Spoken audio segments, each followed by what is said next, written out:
একজন রাজার শাসন যদি ভালো হয় তাহলে এটা রাজ শাসন, খারাপ হলে এটা স্বৈর শাসন। বাংলায় অনুবাদ দিয়ে হুবহু বলা যায় না, তবে আন্দাজ করে বলছি। 2 নম্বর কি হতে পারে বলে কয়েকজন লোকে মিলে শাসন করে। আমাদের ভদ্রলোকের বাংলায় বলে হাতের মুঠোতে 5টা আঙ্গুল, মুষ্টি, বলে মুষ্টি ভিক্ষা দিয়ে দারিদ্র দূর হয় না, কিন্তু মুষ্টিমেয় লোক শাসন করতে পারে 4-5 জন।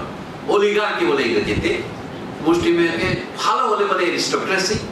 আমরা সকলে নোবেল পছন্দ করি। আগে সব জমিদার রাজাদের শাসন ছিল না? আপনাদের টাঙ্গাইলে আসলে এত খান দেখা যায়, আমার নামার মতো খান আছে, মনে হয় আমরা পাঠানদের বংশধর।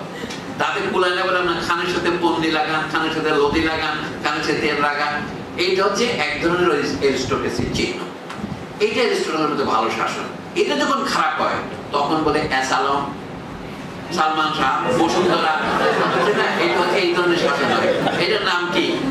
এটার একটা নাম হচ্ছে অলিগার্কি। অলিগার মানে কয়েকজন লোক মিলে দেশটাকে শাসন, শোষণ, নির্যাতন যা করার করে। আপনারা শেখ হাসিনার অত্যাচার নিয়ে যারা চিন্তা করেছেন, শেখ হাসিনার একার পক্ষে এটা করা কখনো সম্ভব ছিল না। যদি তিনি পাশের দেশের সহযোগিতা না পেতেন, তিনি এই অলিগার্কির সহযোগিতা না পেতেন। অ্যারিস্টটলের মধ্যে এটা হলো দ্বিতীয় খারাপ প্রকারের শাসন। মুসলিমের শাসন ভালো, কিন্তু রাজার চেয়ে একটু খারাপ। কিন্তু মুসলিমে যদি খারাপ হয় তখন এটা অলিগার্কি হয়। মানে এটাতে ইংরেজি আরেকটা শব্দ আছে গ্রিক থেকে নেওয়া, বলে ক্ল্যাপ্টোক্রেসি। ক্ল্যাপ্টো মানে চুরি করা। যারা চোর তাদেরই ক্ষমতা, এটা হলো ক্ল্যাপ্টোক্রেসি। এটাকে আপনি বলতে পারেন তস্কর তন্ত্র, ভদ্র বাংলা বললে। আমরা তস্কর বা দস্যুতন্ত্র।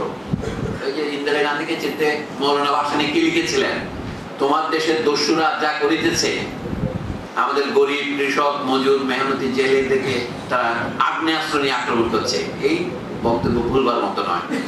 তো তৃতীয় ধরনের শাসন কি?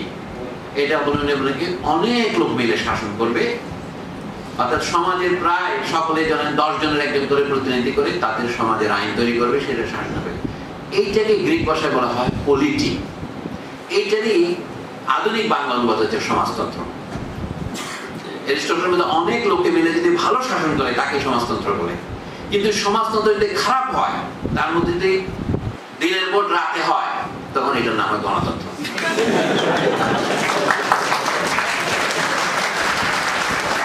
অ্যারিস্টটল বলছেন পৃথিবীর সবচেয়ে খারাপ শাসন হচ্ছে গণতন্ত্র। ওনার ক্রমটাকে অ্যারিস্টটল অভিজাত শ্রেণীর লোক। উনি বলেন একজনের শাসন সবচেয়ে ভালো, কয়েকজনের শাসন তার চেয়ে একটু কম ভালো, অনেক লোকের শাসন তার চেয়েও কম ভালো। পৃথিবীতে এর চেয়ে আর মানে কম ভালো কিছু আর করা যাবে না।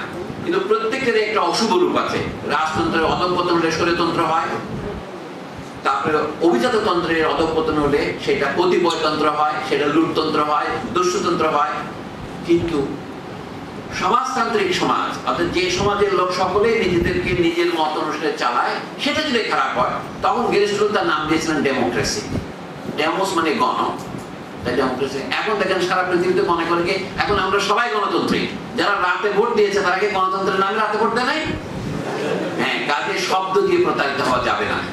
কাজে যখন বলেন মৌলানা ভাসানী সমাজতান্ত্রিক বিশ্ব গড়ার স্বপ্ন দেখেছিলেন, আজীবন সংগ্রাম করেছেন, তারপরে তিনি গণতান্ত্রিক আন্দোলনের নেতৃত্ব দিয়েছেন। প্রথমে মনে হয় সোনা পাথর বাটি, মনে হয় রাউন্ড স্কোয়ার, মানে বাটি যদি আপনার সোনার হয় বা পাথরের হবে কিভাবে? পাথর হলে সোনার নয়, সোনা হলে পাথরের নয়।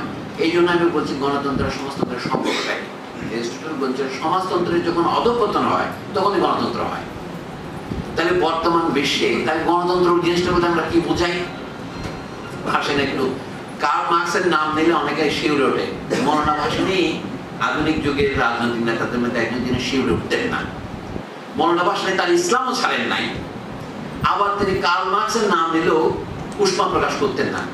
এটা অনেকের কাছে একটা সমস্যা, কিন্তু আমার কাছে একটা সমস্যা নয়। আমি সেই জিনিসটা একটু বলার চেষ্টা করছি। গণতন্ত্র যদি করতে চান, গণতন্ত্র মানে কি মনে করি? এখন আমরা মনে করি অ্যারিস্টটলকে ভুলে যান। আমরা গণতন্ত্র বলে মনে করি আপনি অন্তত 5 বছর একবার ভোট দেবেন, আপনি এমপি বানাবেন, তিনি আপনাদের কিছু উন্নয়ন কাজ করবেন। গণতন্ত্র না হলে হতে মৌলানা ভাসানী বিশ্ববিদ্যালয় হতো না। কাজে আমাদের দেশ যদি স্বাধীন না হতো, বাংলাদেশ স্বাধীন কি উপকার হয়েছে আমাদের অনেকে মনে করেন, আর কোনো উপকার হয়নি। বাংলাদেশ স্বাধীন হয়েছে, এটা কি কম উপকার? কিন্তু এই স্বাধীন হওয়ার পরেও আমরা সার্বভৌমত্ব রক্ষা করতে পারছি কিনা, এই দেশে আমরা সমাজতন্ত্র করতে পারছি কিনা, আমি অ্যারিস্টটলের অর্থে সমাজতন্ত্র বলছি। আমার মতে গণতন্ত্র যদি সত্যি তার লক্ষ্যে পৌঁছে, অর্থাৎ গণতন্ত্রের যে খারাপ দিক সেটা পৌঁছে যদি তার আপন উদ্দেশ্য সে প্রযুক্ত করতে চায়, তাহলে তার সমাজতন্ত্র হতে বাধ্য। এটা পরস্পর বিরোধী নয়। কার্ল মার্কস বলে যে ভদ্রলোক ছিলেন, তিনি 1875 সনে একটা ফর্মুলা বেঁধেছিলেন। তিনি বলেন গণতন্ত্র মানে শুধু 5 বছর পরে ভোট দেওয়া নয়। ভোট দেওয়া তো বটেই, যেখানে আমরা ভোট দিতে পারি না সেখানে ভোট অনেক বড় বিষয়। গণতন্ত্র মানে হচ্ছে আপনার সমস্ত কাজ কারবার আপনার ইচ্ছা অনুসারে হবে, আপনার প্রয়োজন অনুসারে হবে। আপনি যা দরকার, আপনার পড়াশোনা করা দরকার, আপনি পয়সার জন্য করতে পারছেন না, তাহলে এটা গণতন্ত্র নয়।